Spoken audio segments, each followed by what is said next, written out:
Today at that same event in Egypt, President Trump was caught on a hot mic talking to the president of Indonesia, saying something about how he was going to set up a meeting for the president of Indonesia with Eric Trump, his son, the blonde one, who manages the Trump family business.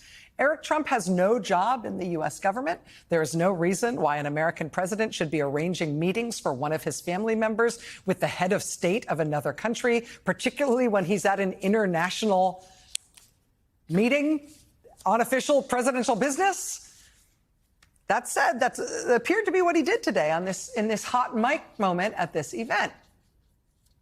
Why Eric Trump? I don't know. But hey, look, just last week, Eric Trump was promoting the Trump family's brand new golf course deal in Indonesia, calling it a stunning golf destination. And now the president, in his official capacity, presumably, is hooking up his son, who is running the family business, with the president of Indonesia, the country that is hosting this new Trump family boondoggle in that country.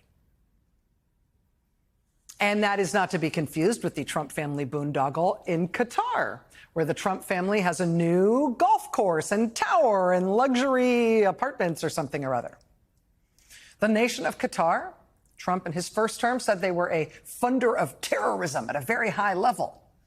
But then Qatar did this deal for this new Trump luxury development in their country. And then Qatar gifted Trump a $400 million luxury jet, which he plans to refit at taxpayer expense for his own use as president, and then not give to the next president. He plans to then keep it for his presidential library after he leaves office. And now Trump has announced that if Qatar is attacked, the United States will respond as if we have been attacked, which means he's basically given them fake NATO membership on his own say-so.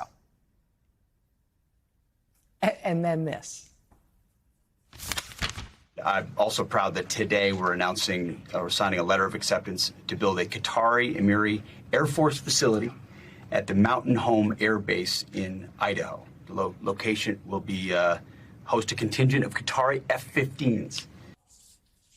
The response to that announcement from Secretary of Defense Pete Hegseth was roughly, say what now? We're doing what in Idaho?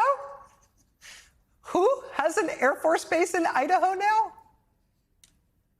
Whereupon the former Fox and Friends weekend co-host, now Trump Defense Secretary, had to issue what he called a, quote, important clarification. It's just them getting to use our Air Force base in Idaho. We're not giving them their own in Idaho. Did it sound like that when I said it like that? That's so not what I meant, you guys. Important clarification. But Trump is keeping Qatar's plane, and the Trump family is building their big golf and tower thingy in Qatar and presumably whatever else they want, because that's the way the presidency works now under Donald Trump. You put money in his pocket, you give money to his family, and he hooks you up with basically whatever you want out of the pockets of the American people. From the American Treasury, literally from the U.S. Treasury. I mean, while the U.S. government is shut down right now, it's one thing to have the president leaving the country and flying to other countries, as Trump did today. It's another thing to have the U.S. government funding another country's government while we are not funding ours.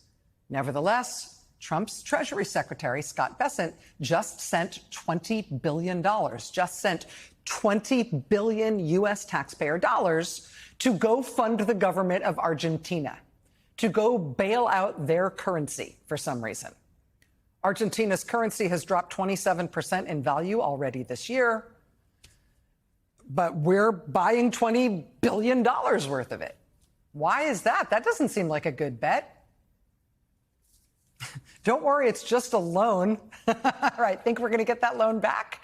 I don't know. The IMF has had to bail out Argentina 23 different times. Argentina owes the IMF more money than any other country on earth. The most recent IMF bailout was just in April, and even that wasn't enough to keep their economy and their peso from continuing to tank. But apparently now it's us. Scott Bessent, Trump's Treasury Secretary, nevertheless just gave Argentina $20 billion of your money to prop up the government of Argentina. even though we have almost no trade with them. And if their economy or their currency collapses, that would be sad for them, but it would likely have no effect on us. This is not something we're doing to protect ourselves. It is just a favor to them. Trump and Scott Bessent have given them $20 billion out of the U.S. Treasury, a $20 billion bailout that already appears, quite possibly, to be lost down a deep, dark well. Because even after Trump gave them this $20 billion infusion within the last few days, CNBC reports today that markets today reacted in such a way that indicates that $20 billion might not be enough. Argentina might tank anyway. And that presumably best case means that we'll never get our $20 billion back. Worst case, it means they're going to keep giving them even more money that we'll never get back. Why, when our own government is shut down, are we giving another country $20 billion to keep their government going? When, again, we have no links to their economy, their risk has no connection to risk in our country. Why are we doing that? I don't know. But there are at least two American billionaires who are very close to Trump Treasury Secretary Scott Bessent. And these billionaires have made big bets on the health of Argentina's economy. So, you know, I don't know if you had any plans for that $20 billion. It's your money. But for these rich guy friends of Scott Bessent, including Scott Bessent's former mentor on Wall Street, they stand to make a lot of money if the U.S. taxpayer starts propping up that failing country. And they stand to lose a lot if we don't, and that country fails. So there goes $20 billion of your money to buy nearly worthless pesos in Buenos Aires, while, you know, Yellowstone shuts down and people who work for the TSA don't get paid and American hospitals are white-knuckling it through day 12 of a government shutdown with no end in sight.